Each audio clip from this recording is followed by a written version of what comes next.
Of all the games we are going to cover, this may just be one of the most SuperCoach and AFL Fantasy relevant. What the Carlton Football Club and the GWS Giants just dished up for us is going to give us a bunch of options. Not only at that lower level of cash cows, right through to the middle tier and the premiums, there is a lot to dissect from this matchup.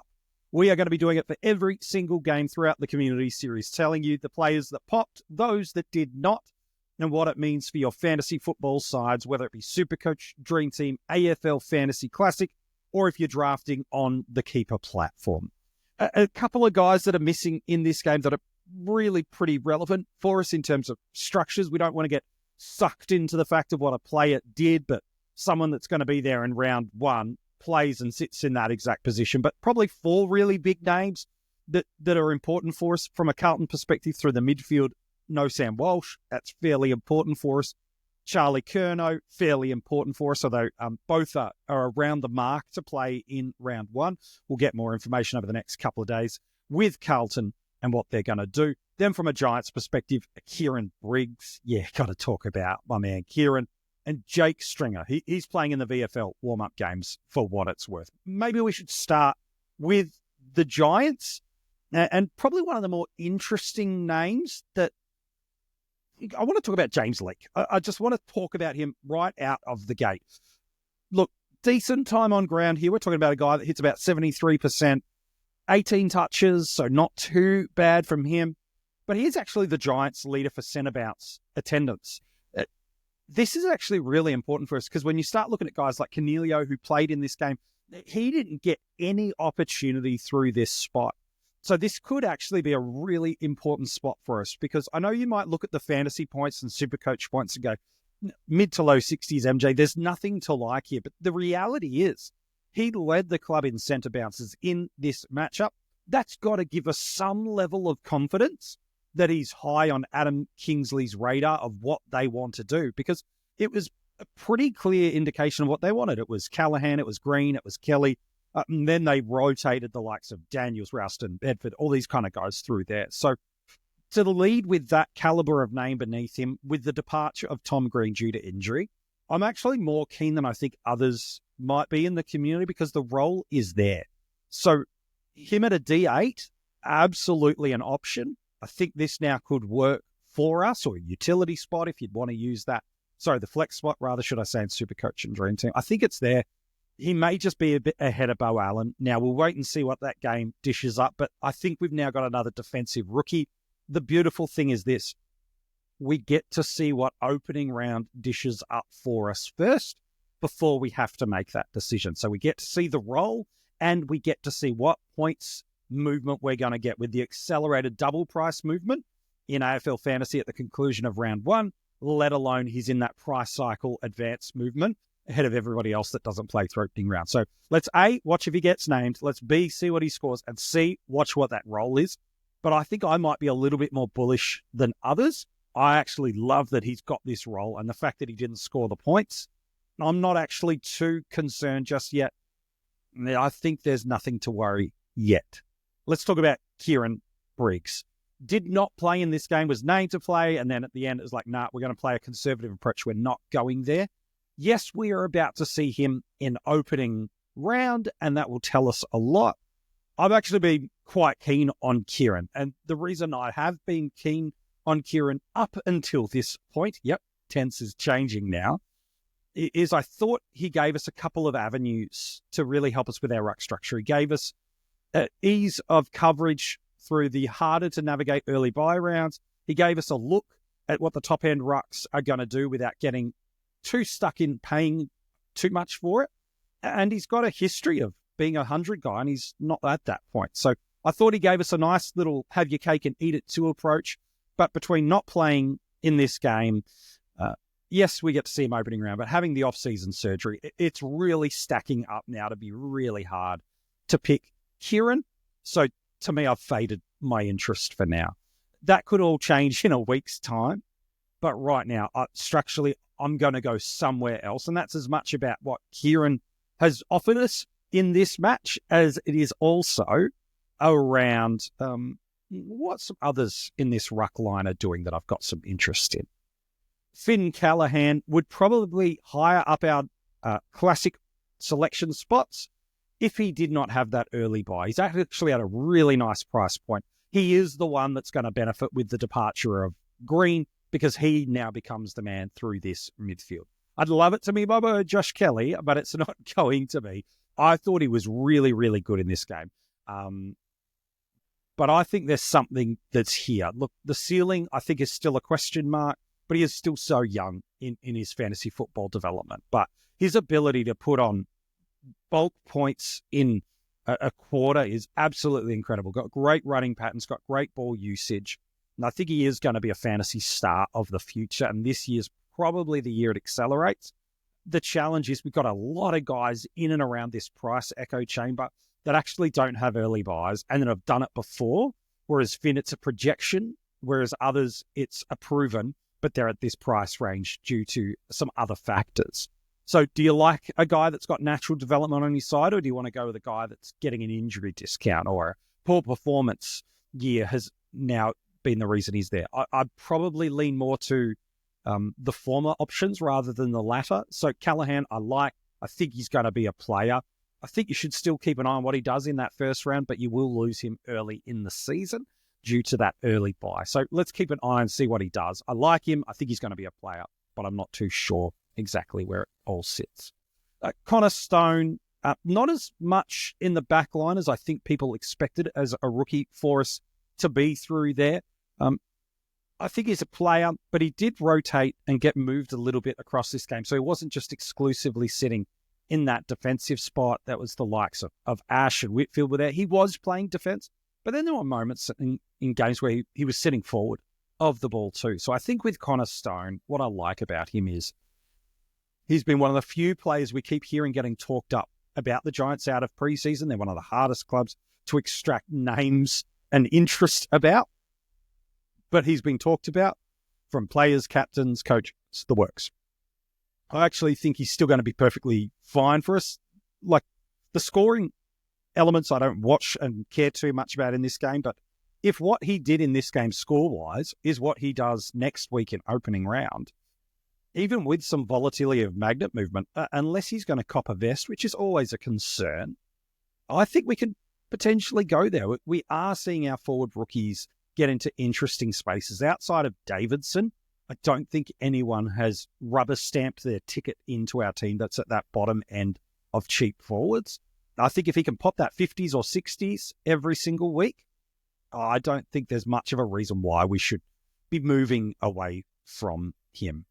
Look, Cody Angrove, very, very limited time on ground in this game. I think he's going to be perfectly okay for us. But I think he's very vesty to me. He is a opening round watch. I'm not too sure we're going to need to go there, though. Even with all these variables and some concerns, I just don't think we're going to need to go there for him. So we'll watch and wait and see.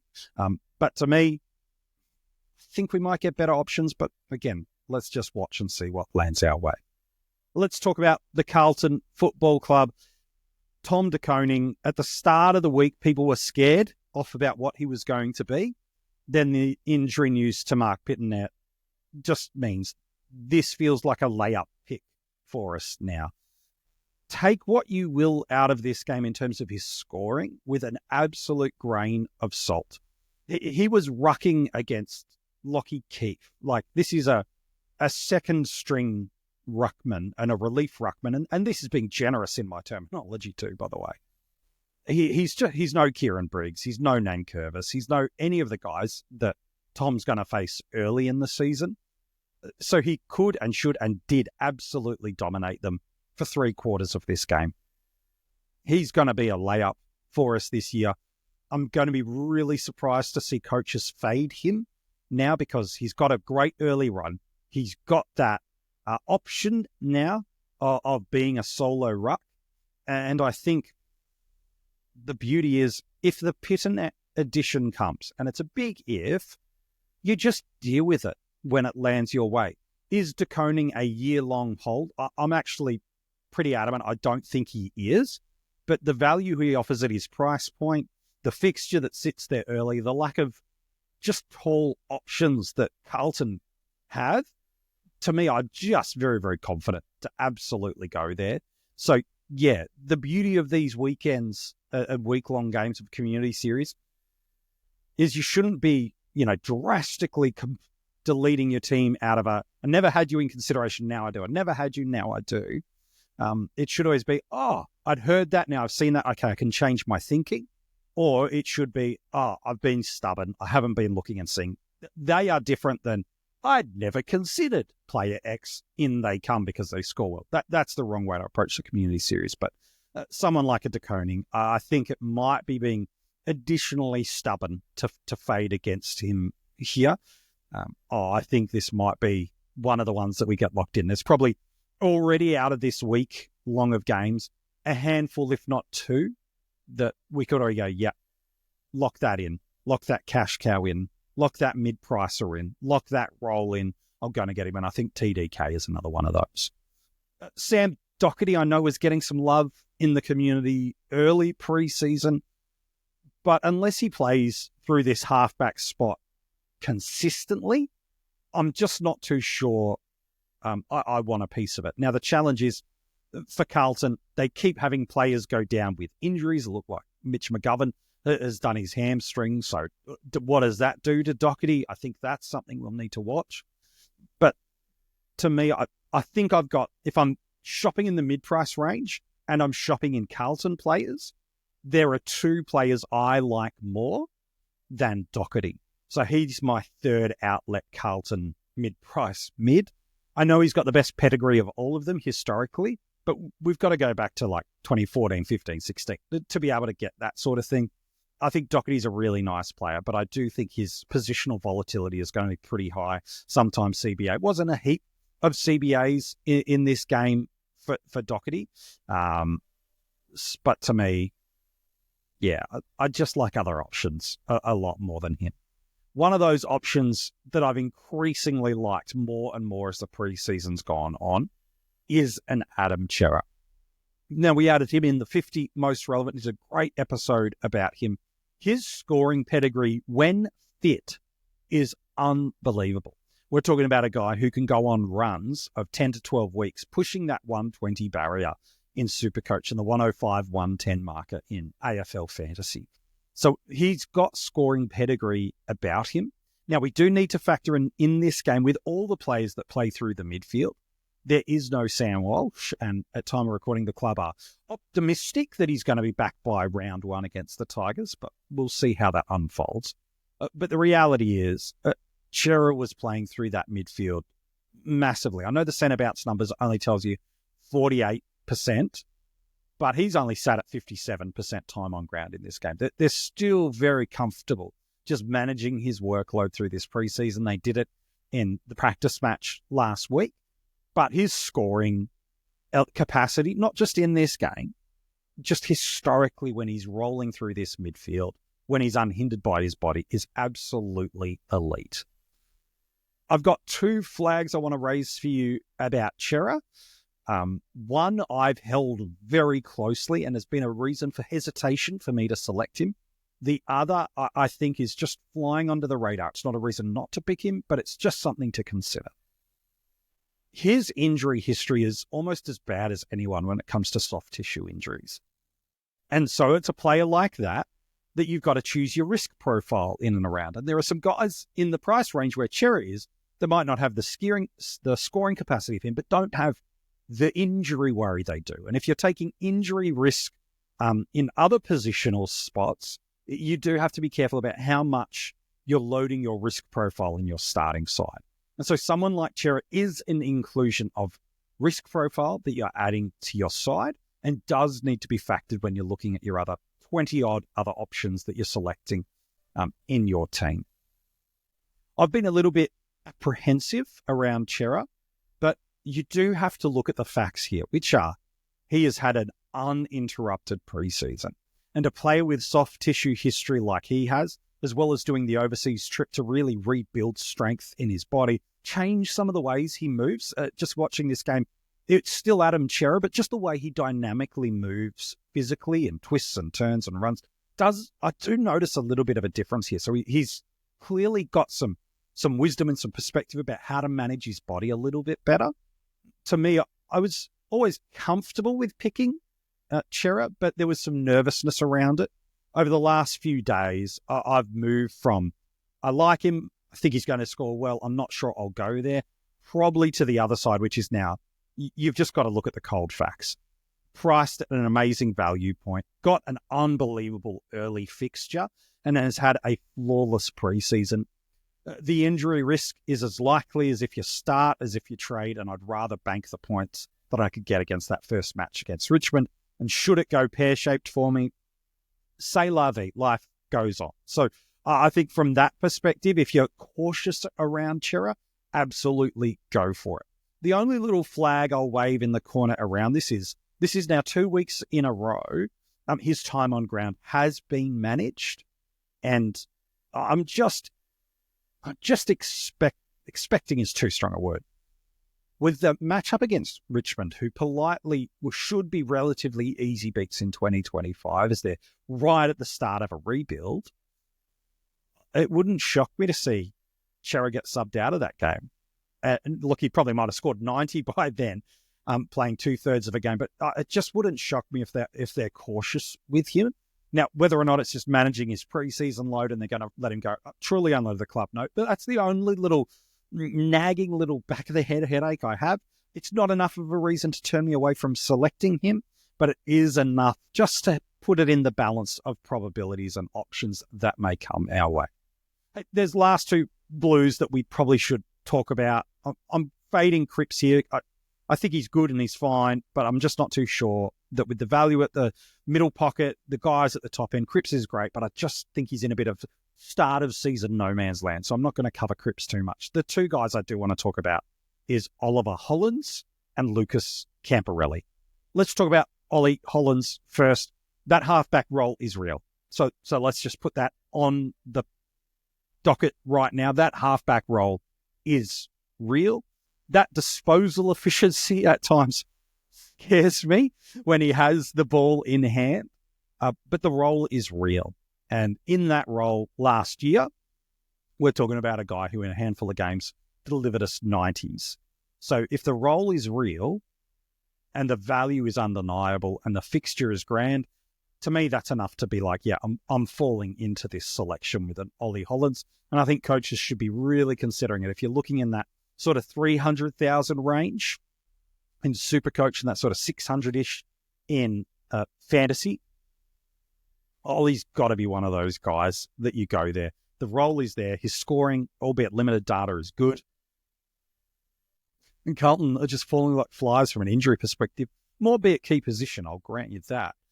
But it's just there. So to me, Ollie Hollands, I think, is someone we can bank with some confidence. And if you do want to shop in that price range, Ollie looks like a really fine option. For me, I'm locking Ollie in. And then probably the biggest surprise, not only of this game, but of the whole community series, is just the impressiveness of Lucas Camporeale. 20 touches in this game, 8 marks, a pretty reasonable clip for time on ground, no centre bounce presence. Just his work rate around the ground was really impressive to me. I want to tenure your passion point now to go and get Camporeale, just with, again, remembering of who's missing in this game. You've got a generational talent in a Sam Walsh that's still to come back into this midfield core, and he does a lot of this gut-running work that we saw from Camporeale. So no discounting what Camporeale achieved, but there are some guys that do need to come back into this side for round one. I think we can at least have Camporeale in our sides as our M11 in fantasy, in SuperCoach and Dream Team, or a utility or an M10 in fantasy on the bench. We can have him there for a couple of reasons. One is we'll know early in round one if he's not only selected, but if he's starting with the green vest. There's absolutely candidacy for that. And if he is, of course, you're going to fade should he get that green vest. But to me, I really liked what I saw from Lucas Camporeale. It is a preseason game. It is a lot of easy flowing ball, not a lot of high contest and pressure. But there's enough interest now, and there's enough injury issues at Carlton to go, you know what? Camporeale, sit on the bench. I'll wait and look and see what other midfield rookies deliver for us at that bottom end of the range. A lot of the ones we're looking at, we're paying up for, and for good reason. But for me, Camporeale, I think you could stash him there. You could watch. You could see what happens for the rest of these Community Series games, as well as what teams are announced and whether or not he's the green vest. Should he play? If all the variables land his way, I actually don't mind him as a selection. And if you need to parachute off him to the other option that's better, be my guest. Otherwise, you can jump in through there. But what did you learn from this GWS and Carlton game? I'd love to know. If you're watching this on YouTube, comment below and let me know what are some of your key fantasy football takeaways. If you haven't subscribed to the channel yet or turned on the notifications, make sure you do so. We have dropped a piece of video content for you every single day since January 1. So you can go back, check it out. Our 50 most relevant, our best 22s, a whole bunch of other draft content, all sits in this channel. If you're listening to this as an audio podcast and you haven't given us a 5-star rating, it takes you 2 seconds, but it makes a big impact for us here at the Coaches Panel. We so greatly appreciate you doing it. And then, of course, inside the details of the description of this episode is where you can get in touch, follow, and join the conversation with us across social media. Get your hands on some Coaches Panel merch and also get into our Patreon. There is a ton of different great rewards that come the way of our Patreons, whether it be at the cash cow, the premium, or the breakout tier. There is a level of support that is right for you and a level of additional content that comes your way. Make sure you do so. Hey, thanks so much for tuning in. We'll be back again real soon with another review of one of these Community Series matches.